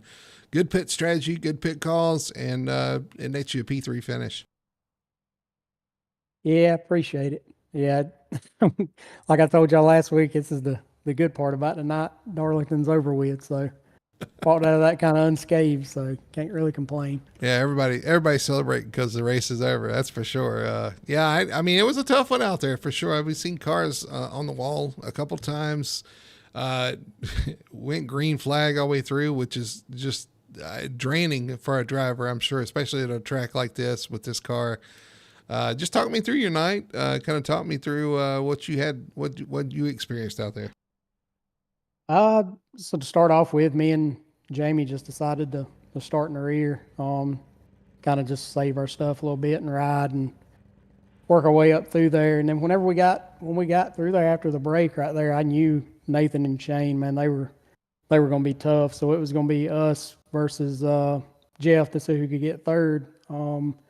Not sure what happened to him in the pit stop there. I know he pitted a lap before I did, and it looked like he made a good stop. But whenever I come out a lap later, I guess I had him by a couple car lengths. So I'm not sure what went on there, but was able to kind of hold him off and pull a third out. So it's pretty good night. Yeah, absolutely. Solid night. Tony, you saw the same thing I saw. Got any comments for Daniel there? Yeah, I mean, what do you exactly do around here to maybe try and even save some tire? Because I've always had a hard time just saving tire in general. But I know you guys said you kind of laid back early on, but even towards the end of the run there too. I mean, I don't know if you had 9 seconds to catch our leaders there, but you still pulled third out of the way. So I mean, obviously you're able to have a little bit better tire wear than some of the other guys. Yeah, I mean, all you can really do is just ride, just not get back full throttle as soon. Downshift a little sooner, getting down into 3. Try to wrap the bottom a little bit, not really get back on throttle. I know after the pit stop right there, after the stage break, it seems like we was all kind of pushing pretty hard, or harder than what I thought we probably should have, and that kind of showed. But like I say, whatever Nathan and Shane had right there, man, they had killer long run speed. So I'm sure they didn't really have to save nowhere near enough as what we did. But those guys definitely had it going on tonight for sure. Yeah, they absolutely did. They were the class field, but you were right there nipping on their heels, keeping them honest. A third place finish, man. Again, congratulations. A solid run leading into the playoffs. I'm going to give you the mic, though, and let you do your shout outs and your sponsor things. Just got to thank teammates, Jamie and Ben, Team Connie for the awesome setups. Thank you guys for putting the series on, giving us somewhere to race every week, and thanks for doing the amazing broadcast. All right. Well, again, congratulations to our third place finisher, Daniel Simmons in the 06. The Conti Racing Chevrolet comes home P3, and a solid finish for him for sure. Let's talk to our runner-up finisher here, the 01 Nathan Biggert comes home P2. Nathan, congratulations. Hey, thank you. Could have been one spot better. I'd have been happier, but I'll take P2 for sure. Absolutely. I was gonna make the comment if we usually talk to you a little bit later, but we'll bring you a little bit earlier tonight. But yeah, hey, listen, it was a teammate out front. The 66 was extremely fast. Put together a solid race, had a good stop. You did beat him off pit road though. So did you think at that point maybe you were in control of the race and you had this one locked up? Yeah, absolutely.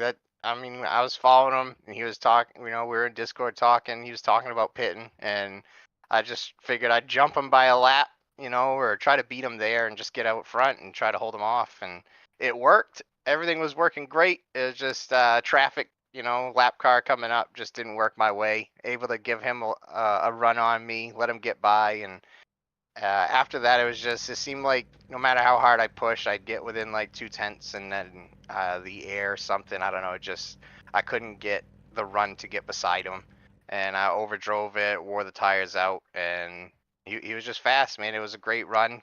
I had a blast doing it. We both had a great time, and he deserved it tonight. Yep. The smallest margins makes the biggest of difference here at Darlington for sure. Tony, I'm going to hand the mic to you. I'm sure you've got some comments for our second place finisher, Nathan Biggett. Well, yeah, I mean, congratulations on the team. I mean, first and second, you guys were definitely class of the field tonight. Yeah, I mean, despite a couple of little wall rubs we saw too towards those last ending laps. I mean, and we did see, you get choked up by a lap car there too. You think, if you got closer again, you think you might have gave him the bumper, your own teammate, or anything like that? Oh, absolutely. I ain't gonna wreck him, but I definitely ain't afraid to do a little bumping, and especially I think he expected it to come after when he passed me, and I got the run to come on the inside down into 3 on the back stretch, and he cut me down. Did a big block. I think he knew that if I got back there, he was gonna get a little bit more than fair play, but. We're having fun. I enjoy it. We're not trying to wreck each other, but hard racing's always a great time, especially against 2 fast drivers. Yeah, we noticed that down in turn 3. I made note of that too because I saw that fade to the left as well. It's like, I think we even made the comment. They may not appreciate that, but it's funny to hear it from your mouth as well. We saw him also make contact with the 31 on the exit of turn 4. We kind of saw that maybe the 31 got checked up a little bit off 4, but the 66 made contact and was able to get by him as well. Was there any? We were going to ask, is there any discussion in the team chat about when that happened?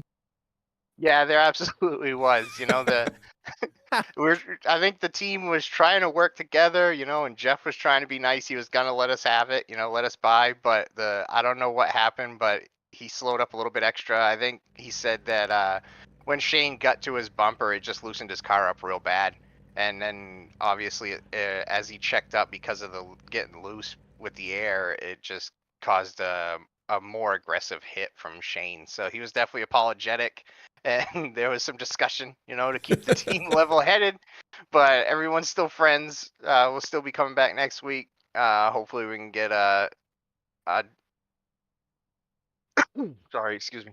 get Jeff up here in the top 3 also. He deserves it tonight. He had a little bit of a pit hiccup. Crew chief didn't work right, give him the right amount of fuel, but we were going to ask about that, but I thought he may have ran out of fuel at the end there. It looked like he was out of fuel, so that's unfortunate. It is, because he had the speed, and he belongs up here. He's doing a great job, getting better every week. So just looking forward to seeing what this team can do. We're new together, but we seem to get along and do a great job. So it'll be a fun season. Awesome. Well, again, congratulations. Second place tonight here at Darlington. No small feat here at Darlington Raceway for sure. Congratulations again. I'm going to give you the mic and let you do your sponsor things and your shout outs. Yeah, I just want to give a shout out and thank you to the league, FTSR, all the admins that do all the work for us to come out, have a great time. Sponsor of the series, Victory Fuel. Don't forget to go on there, get yourself some. Use the code there, KOI19 with Richie. Give a shout out to my teammates. Shane getting the win, great job, great racing. Give a shout out to Jeff. Beast Mode. Always got to give a thank you to Fuego Paints, Joe Guajava, Fuego Autosports. Does a lot for me on the sim. And yeah, all the fans watching, number 1 fan, Mom, love you. All right, there's our second place finisher tonight, Nathan Biggert. And by the way, Nathan, congratulations on the regular season championship. You had that thing locked up a couple races back, but again, congratulations. You go into the playoffs in the first seed, so that's going to be huge. Absolutely. All right, there's your second place finisher tonight and regular season champion, the 01 of Nathan Biggert, coming home P2, just 1 spot behind our winner tonight. First win of the season, first time we actually get to talk to him here on the podium, but he's been fast the last 3 or 4 races. Shane Parrish gets it done in number 66. Shane, congratulations. Thank you, guys. Really enjoyed, been having a lot of fun, a lot of respectful drivers out there, fast drivers in the league. very good league. I can't say enough for what Richie and a lot of them have done here. Have done a great job. Yeah, Shane. We enjoyed your racing tonight. It was very exciting. Very. Well, you made it more exciting than it had to be. First off, I guess it was connection issues that dropped you to the back of the field. Come out with the field at the green flag out of turn 2 because you had to start from the pits because of connections. Is that what happened there? Well, I don't know. I've got fiber internet coming up into my house, 1 gig, and we're having issues and found out that there's so many devices and things going on and that it's just eating it up. So, what happened is the quality went down. And when the quality went down, it knocked my gears out and I couldn't shift into first gear. So at that point I said, I'm not going to sit here and tie the field up. So I went into the pits and disconnected the steering wheel and put it back in, and luckily it let me go again. A couple times during the race it wouldn't shift into fifth and the quality went down. I was getting a little worried, but we're going to have it fixed this Friday. We're getting dedicated a line right to my iRacing rig that nothing else will be on, so hopefully that will take care of it. But I had to have the respect for the field. It's just the right thing to do. Very nice. And again, I'm sure they all appreciate that as well. Yeah, that's interesting. It prevents you from shifting, but glad to hear that it's going to get it fixed. Throughout the race, though, you had to work your way from the back to the front, which is another impressive feat. Even though, it was only 15 cars, but still you had to work your way through the field here at Darlington. That's not easy. You got up to, I think, 5th or 4th before the stage, and then that set you up for the rest of the race. But I want to ask you, there was we caught on the broadcast a little bit of contact between you and the 31 when the 31 got a little loose off turn 4. We were talking to Nate about that. Explain kind of what happened there. Nathan said it wasn't really a big thing, that it just happened. But explain your point of view, kind of what happened off there off turn 4. Was you talking about Nathan or Jeff? With Jeff. Okay, yeah, okay. With Jeff, I wasn't expecting it. I told him, we were all kind of just having fun up there. Okay, let's share the lead and everybody get to lead a few laps and have fun and that type of thing.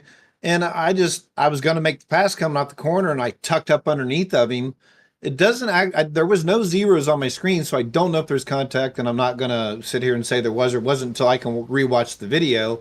But he got loose, and I didn't consider that when I got that close, because these cars at this track just get super loose.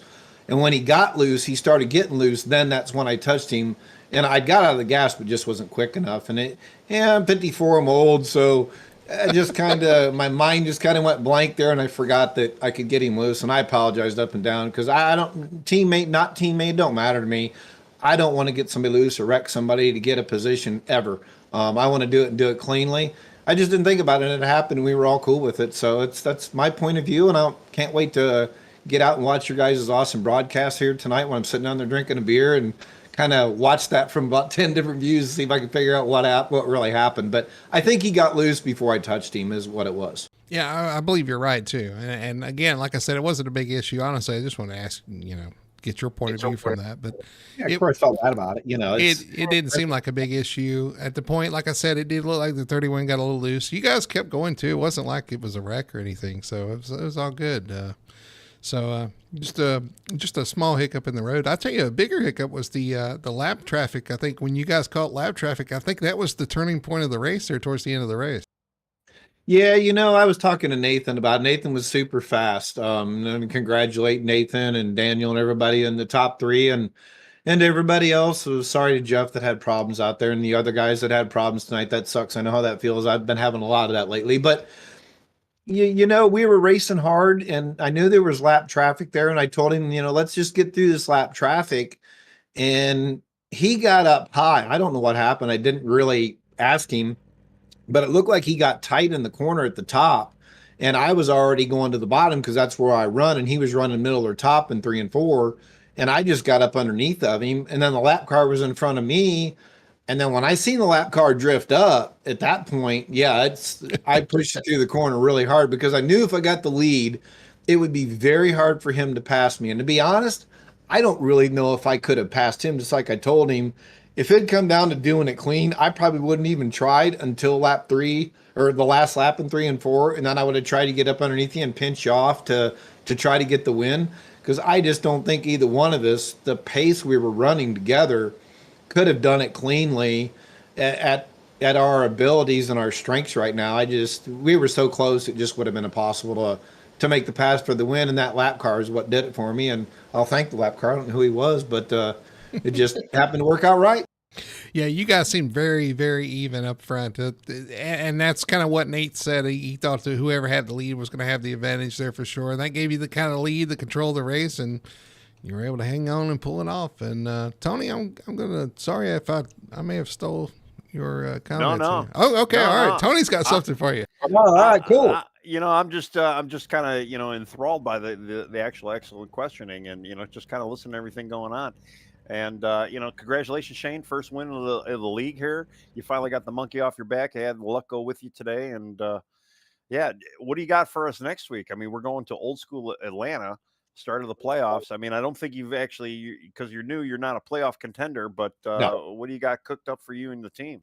Well, me in Atlanta, you'll probably see me back in 7th, 8th, 10th, 15th. I'm just no good at running the wall like that. I'll get sucked in it a ton of times enough until I damage the right rear quarter and I won't be able to go anymore. It's not a good track for me, but I'm going to give it my best and not, get out there and have fun and try not to wreck somebody. I'm going to get out here and do some practicing this week because who wants to race where we're at this week? It's the new Atlanta's no fun with that drafting. I'm not a draft person. Don't like those tracks. I like ones you got to gas and brake and have a little feel on the wheel, just not stay to the floor and draft. But, go back to your point, Brody and Tony. It's when I came out of I noticed that Nathan went. I was going to win 5 laps before that, and Nathan came in. I knew I had to come in the next lap. And unfortunately, I just weaked it going in the pits, and that's what cost me the lead. But it really did help because I knew he was pushing to get up into the first place. So I was able to run the corners at a quarter to half throttle, staying in his draft or staying on the bottom and just letting the car freely roll. And I think that really helped me a lot later to catch up and to make that pass into the lap car. Well, listen, Shane, I know you're kind of new to the scene. You got the new team going with Beast Mode Performance. I just want to give you an opportunity to kind of explain your background, where you come from as far as sim racing, how long you've been sim racing. Just give us kind of a background of who Shane Parrish is and kind of, get to know you as a driver. Yeah, I started back about, 10, 11 years ago. Just nothing real serious. I ran a lot of street stock with a guy, and then we moved up into Xfinity, and I didn't run that very long. And I'm like, I want to go to Cup, and he said, I don't. So I went to Cup and stayed with Fix for a long time, and I got on a team, and I stayed with them for a long, long time. And then I'm finally just, we kind of separated ways, and I'm like, I want to go to Open. So I went to Open, and I ran a few races, and then I joined DPI. Then I ran with Mr. Conti. I have nothing but great things to say about Mr. Conti. I trained with him for 9 months. I was 3,100 when I started with him, and look where I ended up. I'm, a little over 5,000. Feel real confident in what I'm doing for 54, and don't have the reflexes of these young guys. So, I can thank him enough for all the training that he gave me up to when he did, and I kind of was an ambassador there, and I had some health issues, still having a little bit, but we're working on that. And I wanted to be a free agent, so I run with Beast Mode. So I went Shane Davis and a bunch of them. I decided to run with them, and just wanted to run different setups from different shops and try the ones out and run the one that I felt was the best. So right now I'm running what I feel really good each week, and I'm having a good time doing it. But I'm running a lot of Ryko. I got to thank Ryko tonight for their setup that they give us. It was just an awesome setup all week for everybody. I can't thank Ken Byron enough for what him and the guys put out this week. Just a fabulous set. Super fast right off the truck. Didn't need much adjustment, so turned out real good. Well, Shane, you did an awesome job tonight. You pulled off the victory. You did exactly what you needed to do. Being consistent in the places you need to, pushing when you need to, took advantage of the situation and was able to take home a victory over who Nathan's been very fast. So you're able to come home with the victory here at Darlington Raceway. Very impressive. I'm going to hand you the mic there and let you do your thanks and do your shout outs. Anybody you want to shout out to? No, I just want to thank the team, Nathan, Jeff, guys, great job. Sorry, Jeff, at the end they're running out of gas. That was horrible. Don't know how that happened. I'm sure he's researching that, but great finish, Nathan, for second. Great for running there. I want to thank Ryko again for the setup and Beast Mode for letting me join their group and to be able to be that free agent and try all the different setups at the different shops and test them with everybody and do what we do has been a lot of fun. But really, really enjoyed the Ken Byron sets tonight, the Ryko, and can't thank you guys enough up there in the booth, and thank all the administrators of the league. You guys got a great league going on here, and keep it up. And I hope you guys will implement some driver cams here soon. It'd be nice to see a bunch of us and give you all a little bit more to talk about. Would not be a bad idea. We will take that into consideration. I think we've talked about that before, so we'll look into that. Shane, again, congratulations tonight. Winner here at Darlington Raceway, the Darlington 200 for the FTSR Victory Fuel Cup Series. Thank you, guys. Have a great week. So, Tony, there you have it. Darlington is over with, and everybody seems to be very excited about that. Well, that's very understandable. I mean, even the guy that wins the race, he's kind of like happy it's done, and that's good. Yeah. It's cool. And, that's just kind of how it is. I mean, this is legacy, right? That's why we come here twice a year. Well, listen, it doesn't get easier from here. Next week, we're at Atlanta, the old Atlanta 2008, where these guys are going to try to tackle the next-gen car there, and that's sure to be quite a spectacle anyway. I don't know. I'd rather still be at that old Atlanta, and I never was a big fan of Atlanta, but what they did to the new Atlanta makes me yearn for the old Atlanta. So I think some of the guys are going to be, having a lot of fun next week. It's going to be a little different too, because setup shops are not catering to the old Atlanta. So some of these guys are going to have to bring out their pen and papers, and they're going to have to do a little practice and kind of figure out what they need to be competitive. So it's going to be interesting. Well, listen, this week, Beast Mode Performance put on quite a show here at Darlington Raceway. Can they do it again next week? I think that's the plan. These guys are going to be working hard. Who will take home the win at Atlanta 2008? Find out next week at 9 p.m. on Monday for the Victory Fuel Cup Series. But for Darlington Raceway, for Full Throttle TV, my name is Brody Hanna. That's Tony Solari. And we'll see you next Monday here on Full Throttle Television.